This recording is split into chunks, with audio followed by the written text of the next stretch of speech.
На следващия лист ще направим първо само силуета и ще рисуваме с тази техника, която се нарича негативно пространство. Това означава, че няма да рисуваме самото коте, а ще рисуваме около котето. И около котето ще си го направя синьо, като съм си взела точно заради това син молив, някакъв цветен, за да не се вижда. И правим едно голямо, нали, за да не се видят контурите, ако ги искаме. Примерно дебело и голямо коте. Е малка дъгичка. Така очевидно трябва да сложим самите уши и хатката директно надолу. Едно голямо. Почти като пресечен триъгълник. И тук ще направя ето така опашката на това коте.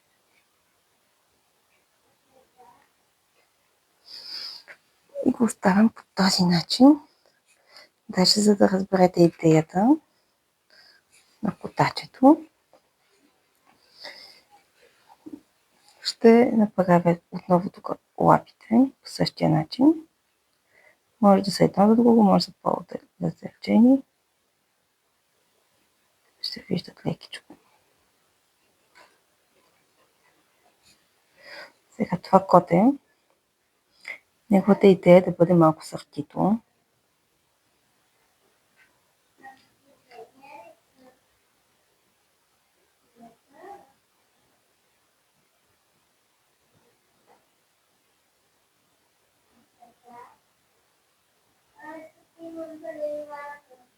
Ще изглежда малко по-досадно. Може да му сложим като сърчице сърцето. Детата много обича, изглежда много сладичко. И защо е толкова тъжно котето? Защото, съжалявам, то се е омотало. Сега слагаме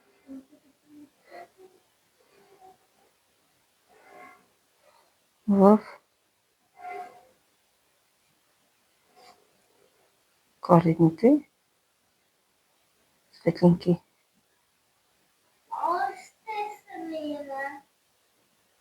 Ето по този начин. Колко си губих? Ето. И сега да не е само това. Си взимам отново и се събуждам. Този синия цвят преди малко ми хареса доста. За сянката, която използвах, тя бутвата вече е събудена. Сега, в случая ни трябва повече вода. Първо става по-бързо и по-лесно. И второ рисуваме само фона. Реално котето ни е бяло. Ето дори да влезе вътре, няма никакъв проблем. И рисувам около него. Просто съм хванала с косената четка, с което ми една идея по-лесно да минавам около контурите. И смятате, че в случая няма никакво значение. Няма да правим някакви вау ефекти.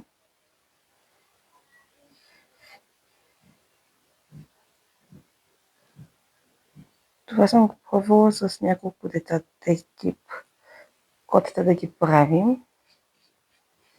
Е много забавно. Ето какво тръгна да изсъхва и има такива твърди ръбчета. Тя все още не е доизсъхнала. Това обичам по-големите четки, защото когато имаме повече боя и вода, опа, няма нищо.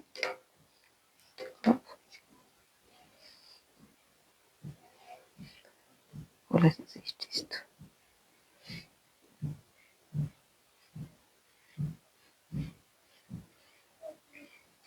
Моята хартия малко се да къдри. Съм сложила малко повече вода. Но това е нормално. Това трябва да използваме по-твърда или по-плътна по-скоро хартия. Такава за акварел, която пише.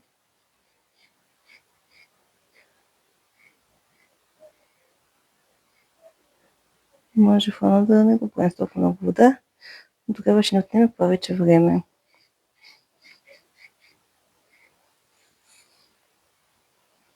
Тук самия потак. Те изглежда толкова нещастен.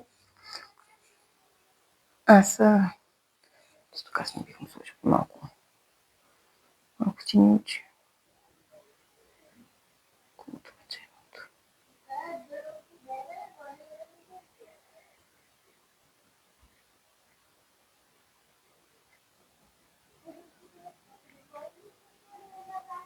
Толкова много пия и така може да се втигне. Повече изглежда се иначе плачка. Но не ми харесва това едно толкова. Затова ще изчистя четката и тя почти суха. И тук ще намокра ъглите и така ще втигна. По същия начин ще вдигна боята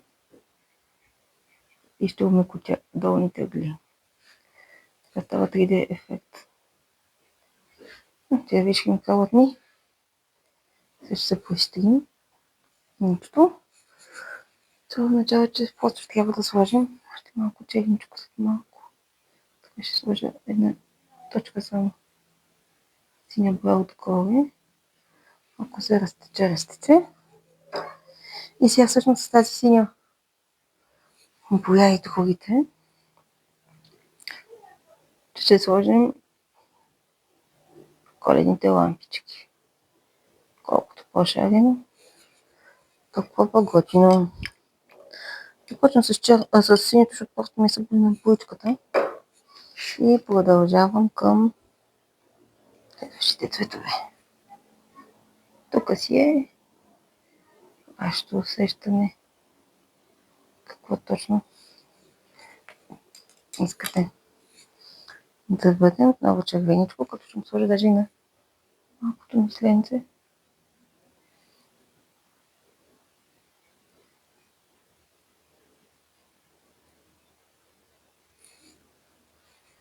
И това така много пигмент съм сложила, т.е. много малко вода. Поизмих четката, но не напълно, за да сложа и на ушите.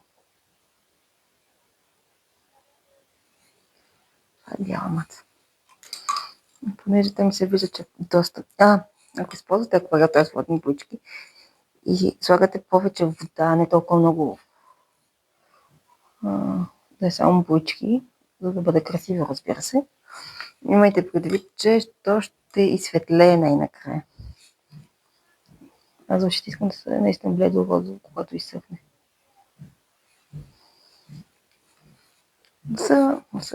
Малко ще вдигна тук също.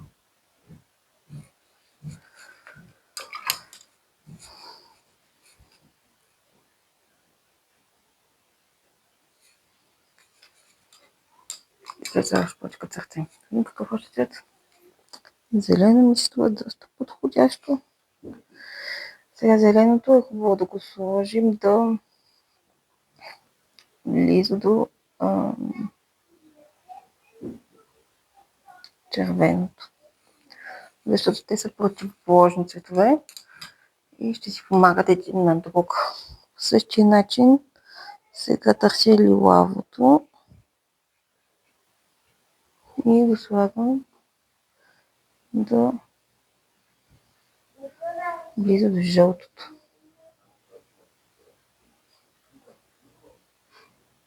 Това може да тя тук отдолу. Нищо, сложим още. Жълтото и оранжевото са против... жълтото и лилавото са противоположни. Аз им си за оранжевото, защото това е противоположното на синьото. Ето.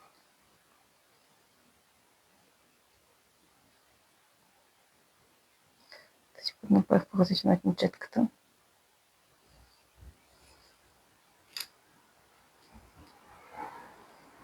Да, аз мисля, че съм доволна от резултата.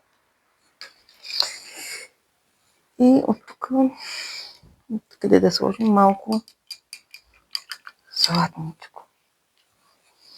Палът ми вече е сух и определено искам да сложа. Ще му тича на този палави акотак съртит. Едно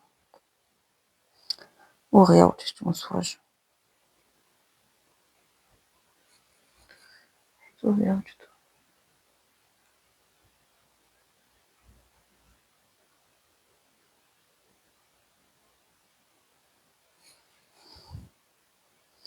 И защото е по-тъмен фона, където слагам пичката. Тя разбира се покривна, защото е акрил. Ще я сложим малко повече. Ще го ставя по този начин да бъде по-плътно, се вижда и отзад е само на загадното за овалната форма.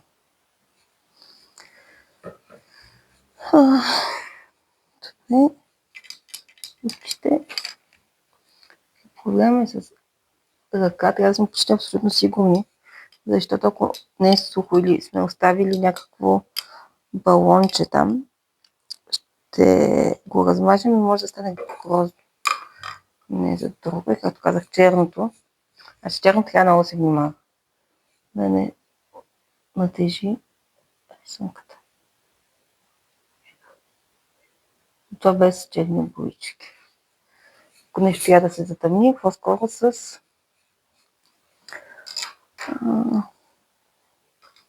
да добавим по-тъмен или по-скоро студен цвят. Сега, примерно, бих сложила малко сянка, но не на фона, той си е достатъчно тъмен вече, а по-скоро ще сложа сянка ето тук. Това е опашката една и да е по-обемна.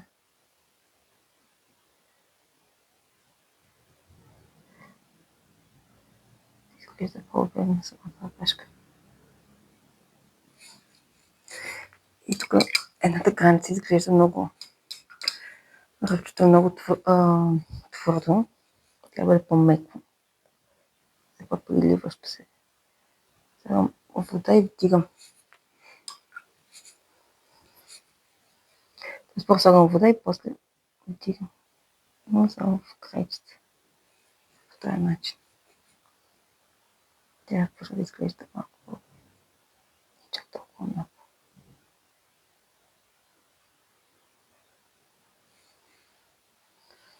Добре, мисля, че стана доста симпатично коте.